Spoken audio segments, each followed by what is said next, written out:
Hello, guys, and welcome back to Syndicate. My name is Mark, and I'm going to be your host today for this Twin Sons video. I was not able to get a video out last week because I was on a work trip teaching at a conference, and so missed the opportunity to be able to get a video out. So I want to apologize for you. But this week, I have a new Twin Sons list for you. I'm actually going to be playing in our Discord community this week. If you don't know, there's a link to our Discord community in the chat, in addition to making some videos here on YouTube, because quite frankly, I just love Star Wars Unlimited.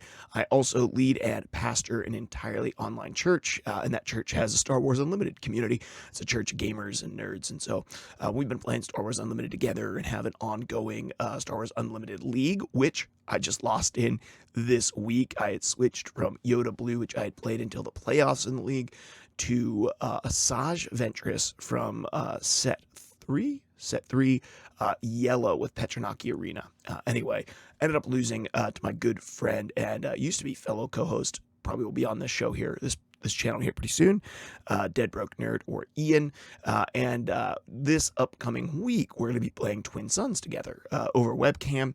Really excited to be doing that, and so I was inspired to throw together a list. Now, this list I made because we had a request for a list that was running Luke Skywalker and Anakin Skywalker, and so I threw a list together. I think it's a fun one. I'll go through some of the thought behind some of the picks that I made, along with the opportunity to play some of the new cards from Jump to Lightspeed, which I think is really fun. So that being said, let's jump over to the desktop and take a look at this deck. So first off, we're playing Anakin Skywalker and Luke Skywalker. The deck is called Like Father, Like Son. To go over them both really quick, Anakin just has the ability to deal 2 damage to your base, attack with a unit. If it's attacking another unit, give it +2/+0. Great ability to trade up for a little sacrifice of health on your base. I do think that Anakin is probably better in just like normal Star Wars Unlimited than he is in Twin Sons, but I did like the idea of using both Skywalkers together. Yeah, so he has the ability to trade up, which is super good. Losing health on your base, I feel like, is almost more dangerous. Self-damage is more dangerous as Twin Sons, just because you don't have the reliability to be able to bounce back. You're not just racing one person, right? You're dealing damage to your base while racing 2 people. It can make you not the main target, or if you deal enough damage to your base and all of a sudden your opponent sees the opportunity to win, could make you the #1 target. So just keep that in mind as you're using Anakin's ability. When he flips, he is a 4/7, which is a Force Republic Jedi, and then which we're going to use a lot of like stuff that revolves around Force keyword here if we can. And specifically, he'll get +1 damage or +1 attack. His Overwhelm as well. +1 attack for each damage, not each point of damage, but for every 5 points of damage that are on your base. Luke similarly is, he flips on 6 as a 4/7, but when he attacks, he can give a shield, I believe, to another heroism unit. Then his main action is you could pay 1, exhaust him, and give a shield token to a heroism unit that was played this phase. I think that Luke's ability is not terribly easy to use, but I think the interesting thing is Luke and Anakin flipping on the same turn. So I've said this before in some of these videos. I think that you either need leaders that do a lot throughout the game, and you don't really care that you get that power spike, or in Twin Sons, you want 2 leaders that come out on the same turn and have a substantial power spike. I think Anakin and Luke, both flipping on turn 6, hopefully you're paying a couple of small things, delaying the match so that, you're flipping these when your other opponents have either taken the blast token or initiative or planning token, or, they're just exhausted out of resources and they've attacked with most of their large units. But on turn 6, you can get that Luke and Anakin out. You can manipulate a game of Twin Sons a little bit more easily because you cannot pass in Twin Sons. So I think that the goal here is like, try to play out round 6, flip Anakin and Luke when your opponents are exhausted out or don't have large attackers left to be able to remove them, get them both out together, and then get Luke to shield his dad, shield Anakin, so you can get in those massive points of damage sort of in that mid-game, and just get that big 2/4/7 Force user power spike when you have 6 resources. We could have gone green here. I actually thought about going double red as well. I just don't think there's enough reason in Twin Sons yet to go double red or double blue. Probably double blue would have been the best option Double red would give us a couple of cool cards that we would get access to, but ultimately I don't think enough that it would justify, especially if we were still at 50 cards. I think you could go double blue or double red here, but because we just increased to 80 cards, I think at least for the next two sets, it's not going to be very viable. So we want Moss Isley here. It's a straight 30 health yellow base. I looked at a couple of other options too for some of the special bases. I think just having 30 health is so important. Yeah, I do like the new yellow base, but I think having 30 health is just really important. Yellow over green was a hard choice. So green gives you access to the old home one. It gives you access to U-wing reinforcements. But yellow does give you access to a lot of good, strong early game. Not that green doesn't have some good, strong yellow or green early game, green heroism early game. I just think that yellow gives you access to a little bit more and a few more tricks that you can put in your belt just for removal or bounce, which I think is more specifically, I like the ability to get access to bamboozle, waylay, and spare the target, which we'll talk about in a minute, especially with the meta that's going to have a lot of pilots in it probably. So if we're looking in our one drop, we actually have a pretty large number of cards with 8 1-drops. Cartel Turncoat R2D2, the new one that can pilot for 0. Daring Raid for removal, Force Throw because we do have a lot of Force units, Mystic Reflection for the same reason. But these are 2 cards you're probably not going to want in the early game. These might be cards you'd be glad to get access to as 1-point removals once you're at the point where you're drawing 2 cards a turn. Shoot First is really just because it's another piece of removal, basically. It's unit-based removal, so it's a little bit more conditional, but especially in the early game, it's basically removal. I think They Hate That Ship is one of the coolest new cards. So an opponent creates 2 TIE Fighter tokens and readies them, then play a vehicle unit from your hand. It costs 3 less. This only cost 1. So you decrease the cost by 2 to give somebody 2 1/1s. I think you can do some interesting sort of like ganging up and politicking here, especially in a 3-player game. You're going to attack this guy. So you're going to attack this guy. So you give the tokens to your opponent so that they can attack him as well. I think is kind of interesting, and you can kind of get like a big ship out early. And we do have, a couple copies of the Falcon and things in this deck. Hotshot D44 blaster, just because you can smuggle it, it gives you a lot of opportunity to burst, but also trade up. And that's all of our 1-drops. It's all of our 1-drops. So, yellow, red heroism stuff and blue heroism doesn't have a ton of really strong 1-drops. A lot of them are like one-off tricks. You only have 2 units. Everything else is going to be an event or an upgrade. I don't love this deck's or 1-cost game as much, so I might mulligan some of those away or even resource them away, but I love its 2-drop game. So we got Anakin Skywalker as a kid. We have 3 versions of Anakin between our leader and our unit Anakin, and so if we had gone green, we'd have 3 Lukes, but Anakin's a 2-resource 2/3, so it's not bad to just drop in the ground lane, and then you can pilot him, and when he attaches to something, you can return this upgrade to its owner's hand when it completes an attack. So you can bounce it back and reuse it, but it is just a 2-resource 2/3 in ground, which is not terrible. Anakin's Interceptor, kind of similarly, once you have 15 or less health or 15 or more damage on your base, this is a 4/3 in space. It's not bad towards the end game. Black 1, similarly, a 2-resource 2/3 that once it's upgraded gets +1 attack. Now, we don't have Poe Dameron. I don't know that we even have a Poe Dameron in this deck. And so it's not going to get the Poe Dameron's energy, but 2-resource 2/3 that once it gets a pilot is a 3/3 is worth it. Cloud Rider, it's just basically a 2-resource removal, 3/1 with ambush. Crafty Smuggler, because it's still just a really phenomenal card. And we have another card, the L337 is basically the same card, right? It's just a 2-resource 2/2 with a shield, which is just very good in the early game. The new Fireball, 2-resource 3/3 with ambush, and then at the regroup phase, you deal a damage to it. We're not running the leader that goes with this to remove that ability, but it is basically just a turn 1, play it, remove something. Green Squadron A-Wing for pressure. Grogu, just because he does have the Force keyword, and we have some Force synergies in this deck, and he's less. it's like when you're in a two-player game, your opponent's probably going to remove him because there's nothing else on the board, and they're just like, well, there's no negative here.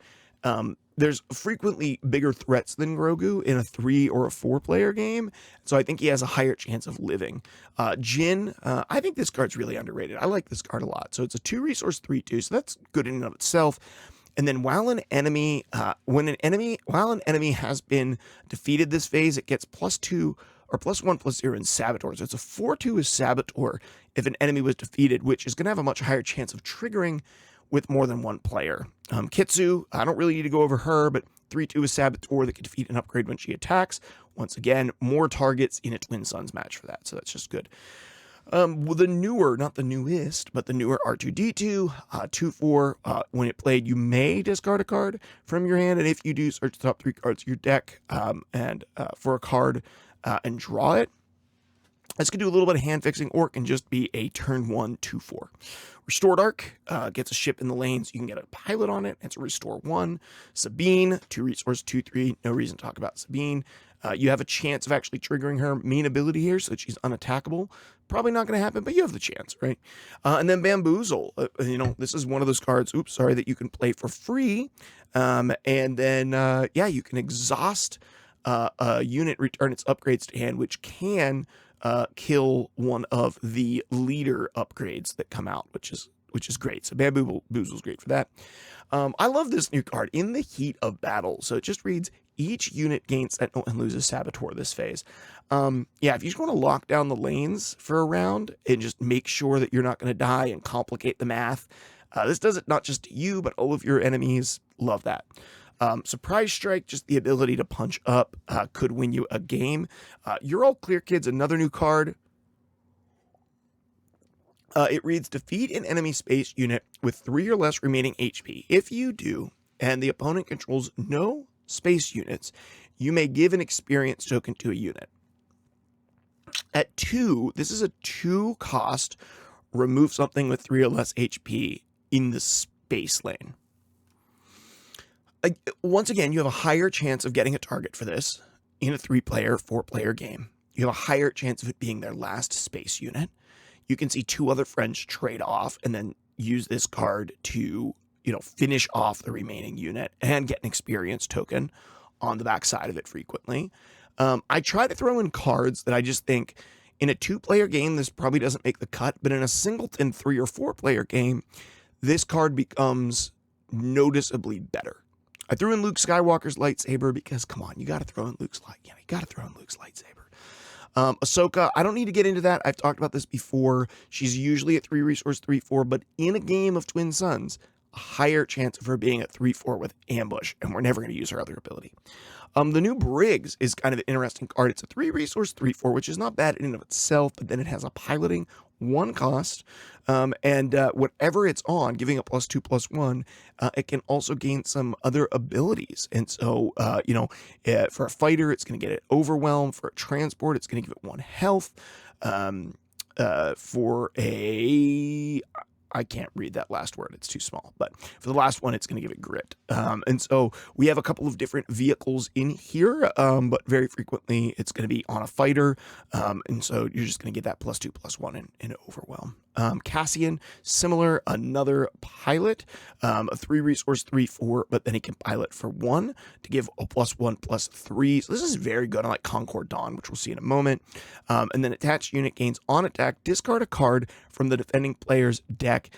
If that card costs 3 or less, you draw a card. So love that. Love that, the ability to draw a card, and I think you have a pretty good chance of hitting, because a lot of these decks run a lot of 2 and 3 drops, just to make sure they don't miss that play.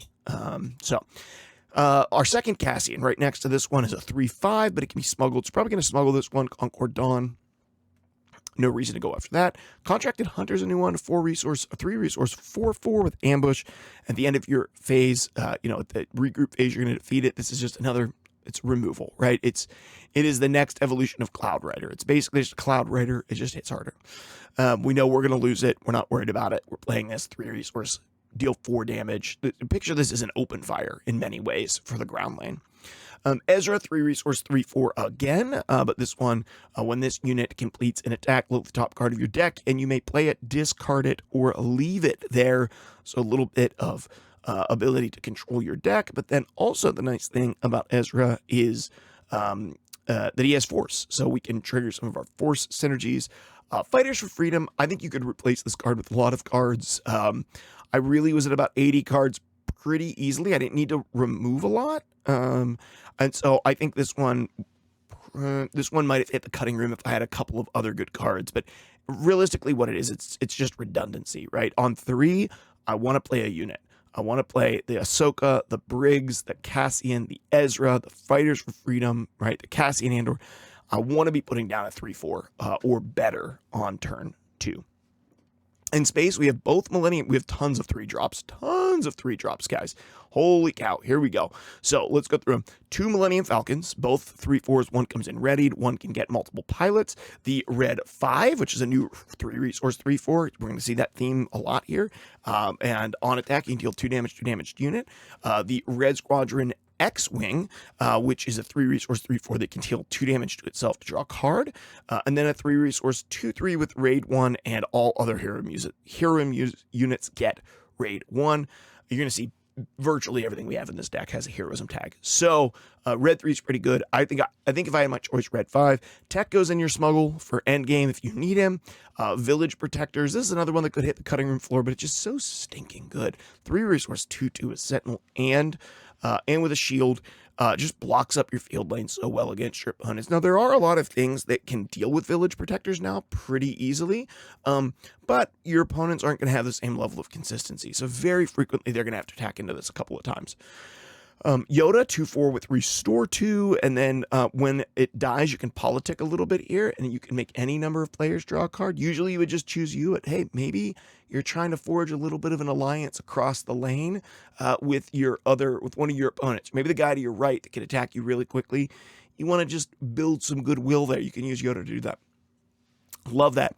For our actions and our upgrades, we got Hello There, which is really in this deck just because it's removal. Open Fire, of course, and then Spare the Target Waylay. One of the reasons that we're playing yellow is we get a couple options to bounce. And then the Jedi Lightsaber, because we have a ton of Force units, and Perilous Position, because it is so good. So good. Moving on to our 4-drops. This is where we really start getting into the sweet spot. 4, 5, 6 drops with red and blue heroism specifically. And we really get out of where we were at the sweetest drops with some of these like early yellow units. So let's just take a look. Ahsoka Tano, this is a new card, 4 resource, 3/5, another Force unit, which is fantastic.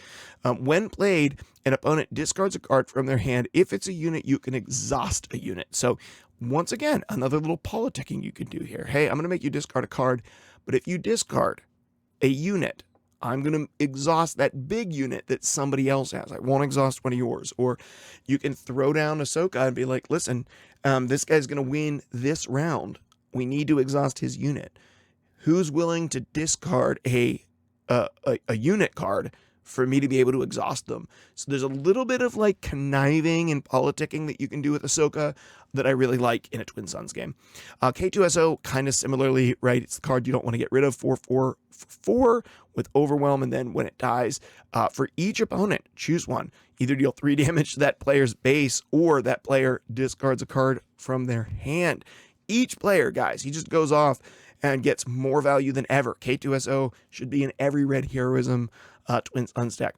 Kanan, 4 resource, 4/5, so we get a little bit more stats here, and then on attack, you do flip an opponent's card, and you start healing for it, so that's nice. And we do have a couple of other Spectre units in this deck, one of them right next to him, Sabine Wren, this Spectre unit. So we have a couple other Spectre units that theoretically could be out when Kanan's out to be able to trigger that ability more than once, which would be great. Sabine's a 4/4 for 4, and then while it's exhausted, it cannot be attacked. And then on attack, you may discard a card from your deck. If it doesn't share an aspect with your base, deal 2 damage to a ground unit. So obviously Sabine gets better in a world where we have a yellow base and we have a ton of red and blue cards. So we like that. The Steel Guerrera, I've explained this many times. This is searches for a tactic. This finds takedown. This finds fell the dragon. This finds Out of the Airlock. This finds Vanquish. This finds Rival's Fall. This finds Open Fire, right? Like, there's so many cards that this card goes and finds for us, and it deals a little damage to our base. And it's a 4-resource, 4/3, so it's not terribly statted. No reason to talk about Fell the Dragon or Takedown. We know those are good cards. Anakin's in here because, well, we have the Ahsokas in. We need Anakin, right? 5-resource, 6/6. So also, he's just a meaty stat block, which is great for us in the mid-game. And then he coordinates to draw us cards, which is also great. The new Han Solo, 5-resource, 4/5 with Ambush. That's good. It's not great, right? I would rather have Bosk, flip the stats and have Bosk.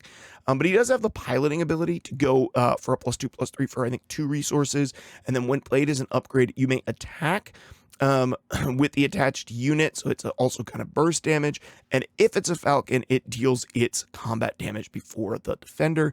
And we have 3 Falcons in this deck, so you actually have a chance to hit it. Obi-Wan's Ether Sprite, I think it's just probably one of the best mid-range space cards to control the board.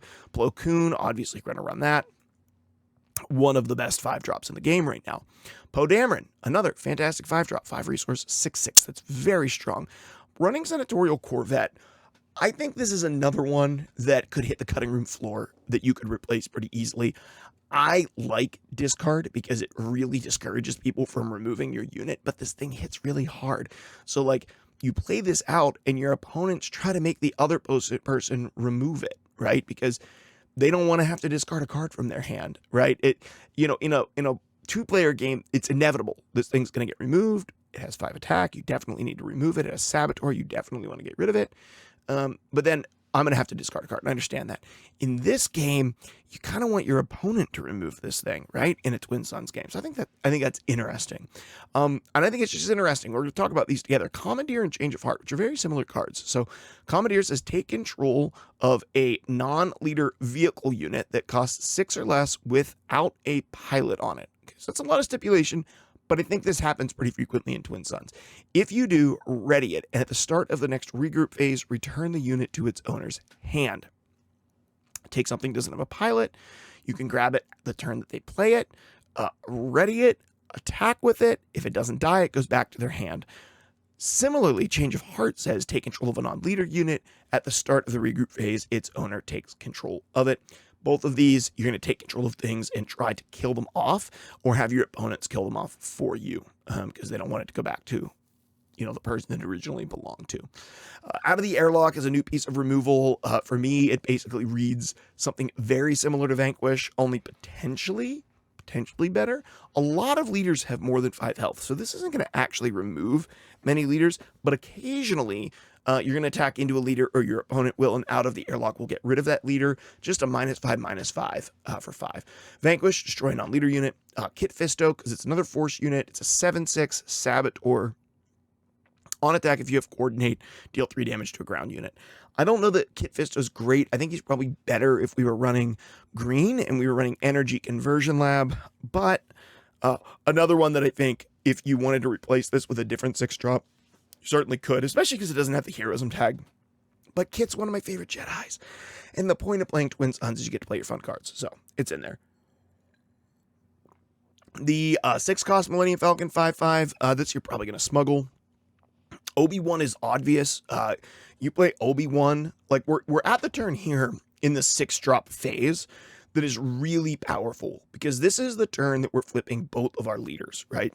And so Obi-Wan is a classic play with Luke Blue, or Luke any color, right? He's also obviously very good with Anakin, because he can also target Anakin. So I think that if you can't stall long, the Obi-Wan and then double flip, also very, very powerful. Wrecker, you don't really want to destroy a resource, but I guess in a scenario where you have a full board, and then you can attack with stuff, stall the game, flip both of your leaders, and then play a Wrecker, I could see you doing it. Once again, Wrecker's better with ECL. He's not as good because it's just a single target in Twin Suns, but he is so good that it's hard to justify pulling him out of a list when you have to fill up with 80 cards. I could totally see Wrecker or Kit Fisto getting pulled later. Do not play Wrecker and use him before you get your leaders out on the turn that you have 6 resources. Don't do it. That's a big mistake. Save Record for later on. He's kind of a turn 7 card. Already talked about Change Your Heart. I put an Evacuate in this deck. I think Evacuate's cheap and really fun. So return each non-leader unit to its owner's hand. So just imagine this with me, if you will, right? We play out, make a couple attacks on turn 6. You're not really winning the board. Perhaps your opponent's got their stuff out before you. And then you evacuate, return everything to their hands, and then flip your 2 leaders. Or you get your 2 leaders out and then evacuate, send everything back to everybody's hand, and it's just your leaders that are out. You can mop up a couple of additional leaders, maybe with the Anakin with Overwhelm,